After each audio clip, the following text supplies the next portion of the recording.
আসসালামু আলাইকুম। আমি সামিহা আবার চলে এসেছি নতুন একটি ভিডিও নিয়ে। আজকে বাজারে এসেছি ফল কিনতে। তো আম দেখে তো আর কি বলবো, আমার তো সব থেকে আম বেশি পছন্দ। আর এখানকার আমগুলা হিমসাগর। মামা তো বলতেছে হিমসাগর, আমি আসলে ওভাবে আম চিনি না, কিন্তু এখানকার আমগুলা যে গাছ পাকা এটা সত্যি। এত সুন্দর সুন্দর পাকা পাকা আম দেখে তো মনে হচ্ছে এখনই খাওয়া শুরু করে দেয়। তো যাই হোক, এখানকার আমগুলো মামা বলতেছে 160 টাকা। মোটামুটি আমার তো মনে হচ্ছে কমই, কারণ যেহেতু এখনও আম অ্যাভেলেবেল কোথাও পাওয়া যায় না, সেক্ষেত্রে আমার মনে হচ্ছে যে কিছুটা কম।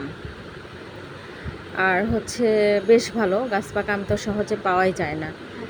আর এখানকার আমগুলো না এত পাকা পাকাও না, খুব একটা কাঁচাও না। আমার মনে হয় এগুলো রেখেও খাওয়া যাবে। আর পাকা পাকাগুলোও তো এখনই খেয়ে ফেলা যাবে। যাক, সব কিছু মিলিয়ে আমটা খুব ভালো, অনেক মিষ্টি আম। আর অন্য সাইডটা তো অন্য কিছু আছে, সেগুলো আপনাদের সাথে শেয়ার করব। আর এই সাইডটাতে আছে লিচু। লিচু কিন্তু এখানকার লিচুগুলো দেখতেই পাচ্ছেন বেশ বড় বড়। আর লিচুর তো দাম আকাশ ছোঁয়া। যাই হোক, অনেক ভালো লাগে লিচু আসলে। আর লিচুর দাম আকাশ ছোঁয়ারই কথা, কারণ এখন তো অ্যাভেলেবেল না। আমাকে অনেকবার বলছিল লিচু খাওয়ার জন্য, বাট আমি লিচু খাচ্ছি না, কারণ এত দামি লিচু ওনার থেকে যদি খাই তাহলে তো ওনার ক্ষতি হয়ে যাবে। এই জন্য আর লিচু খাচ্ছি না। এরপর এখানে তরমুজ আছে, তো তরমুজগুলো আপনাদেরকে দেখাবো।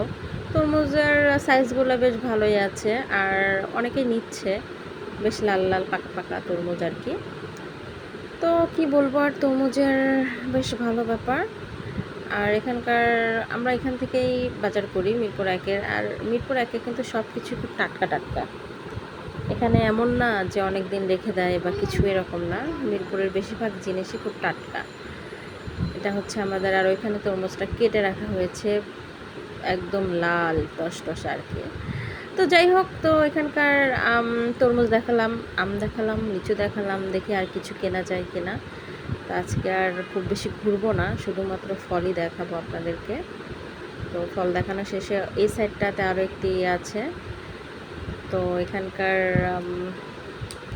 তরমুজগুলাও একই আর কি, একই সাইজের তরমুজগুলা খুব ভালো। তো আপনাদেরকে আমি আবারও ব্যাক করে নিয়ে আসলাম এই তরমুজটা দেখানোর জন্য। এই যে আপনারা সবসময় যখন তরমুজ কিনবেন, তখন অবশ্যই তরমুজটা গোল সাইজের কিনবেন। আর লম্বা সাইজের তরমুজগুলো আমি যতদূর জানি এগুলো মিষ্টি হয় না, কিন্তু গোল গোল টাইপের তরমুজগুলো বেশি মিষ্টি হয়। এই জন্য আমি আপনাদেরকে আবার ব্যাক করে নতুন করে আপনাদেরকে দেখাচ্ছি। তো সব কিছু মিলিয়ে ভালো হলো। এখান থেকে তরমুজ নিব, আর কিছু তো আম নিয়েছি, লিচুও নিয়েছি। তো আমার কাছে মনে হচ্ছে আমটা বেশি মজা, কারণ আমি আম অনেক পছন্দ করি, অনেক বেশি পছন্দ করি। আম হলে তো কোনো কথাই নাই। এরপর আমরা ওখান থেকে চলে এসেছি, বাসার সামনে এসে দেখি এখানে কিছু ফল। এই ফলটার নামটা কি আমি আসলে সঠিকভাবে জানি না। তো এইগুলো আমার আম্মু অনেক পছন্দ করে। তো বাসার নিচে থেকে এখানে তরমুজ নেওয়া হয়েছে, আম নেওয়া হয়েছে, আর এই ফলগুলো নিব। তো এই ফলের নাম যদি আপনারা কেউ জেনে থাকেন, অবশ্যই আমাকে কমেন্ট করে জানাবেন। আর যারা এখনও আমার চ্যানেলটি সাবস্ক্রাইব করেন নাই, তারা অবশ্যই আমার চ্যানেলটি সাবস্ক্রাইব করবেন, অ্যান্ড কমেন্ট করে জানাবেন এই ফলটির নাম কি। আর আজকে যে ফলগুলো আপনাদেরকে দেখাইছি, এটার মধ্যে কোনটা কোনটা আপনাদের সবথেকে পছন্দ, সেটা কিন্তু অবশ্যই আমাকে কমেন্ট করে জানাবেন।